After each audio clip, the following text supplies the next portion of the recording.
Hello again. Well, this week I thought we'd do a quick update on some of the challenges that I'm involved in. We'll also take a look at the celery and the peanuts. And why don't we start by taking a look at the aubergines or the eggplants. I think I prefer eggplant. Aubergine sounds a little French for me. It's the first time I've tried to grow eggplants, and I've planted them in a shop bought blended compost, and I give them a liquid feed just the once so far. Now, I've seen some videos of people who live a lot further south down in the States, and their plants are way ahead of ours, but we have got a couple of flowers and hopefully we'll get some fruit soon.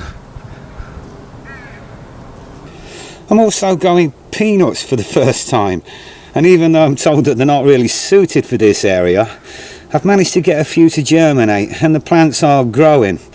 Now, I'm told that these are going to produce flowers, and them flowers, after they've been pollinated, are going to take a face plant into the soil, and that's where the nuts are going to grow. Now, that really fascinates me, so I'm hoping I'm going to get the chance to witness it.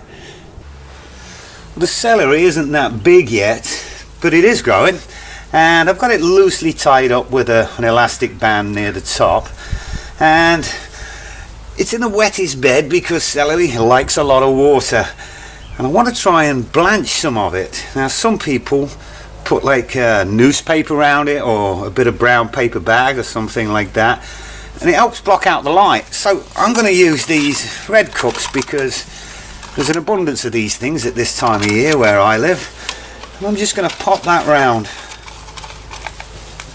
I'm going to see if that works.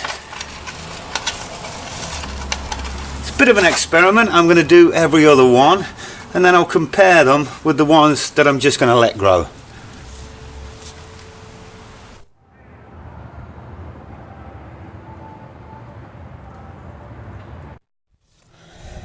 The three tiny sarpo mira potatoes that I got from my old friend Adam have all grown.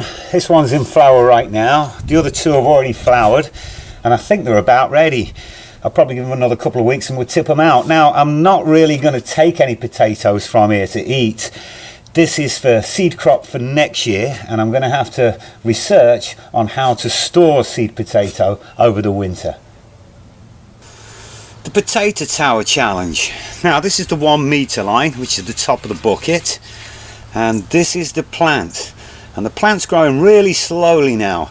Now, I'd like to think that's because it's busy working on making loads of potatoes, but I don't think so. I think it's just knackered. I was hoping to top this up right to the top of the bucket, but I don't think this is going to make it above there. Hopefully it does it 1 meter though. It's all a bit of fun. Not as many people enter the challenge as I thought was going to, and I think it's because they already know this is not probably a great way of trying to grow a lot of potatoes in one space. Stick to Davy's Spudomatic, which is a little bit like this one next door. And this is my own potato tower experiment.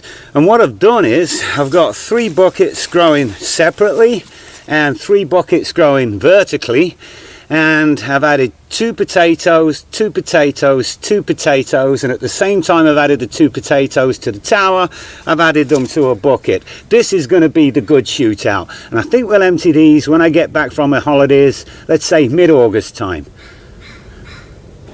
A couple of weeks ago, Mrs. Coleman took the first small crop of basil.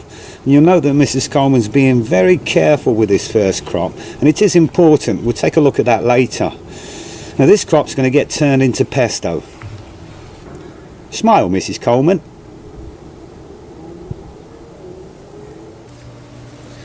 When you crop basil for the first time, you want to be looking for maybe the first, second or third set of leaves.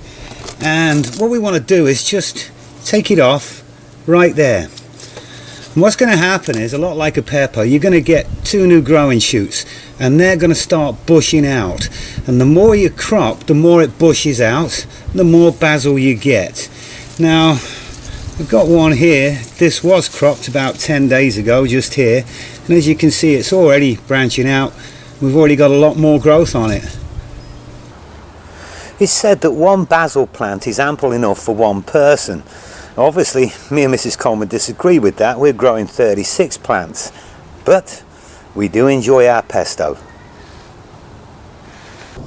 The broad beans got the dreaded aphid attack that everybody talks about. Now, I've not grown them before, and I can't say as I wasn't warned about it. In the end, we decided to rip them all out and just be content with what we got. We've eaten a few of them and we've frozen some, but we don't really need that many. I do think though that we'll probably grow them again next year.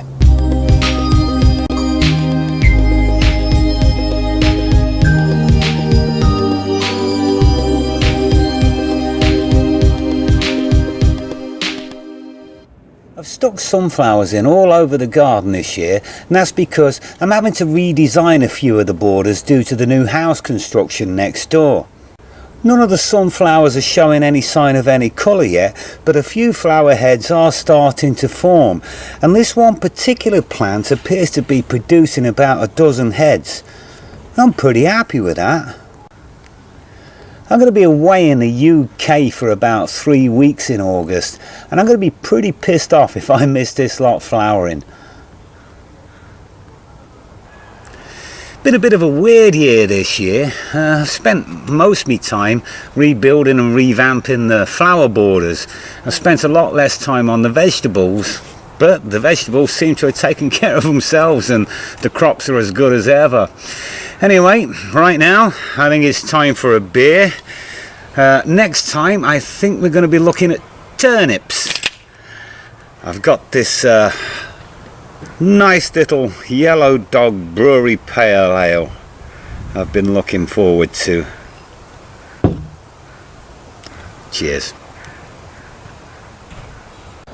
If you've enjoyed this video, please don't forget to leave a comment, hit the like button or subscribe.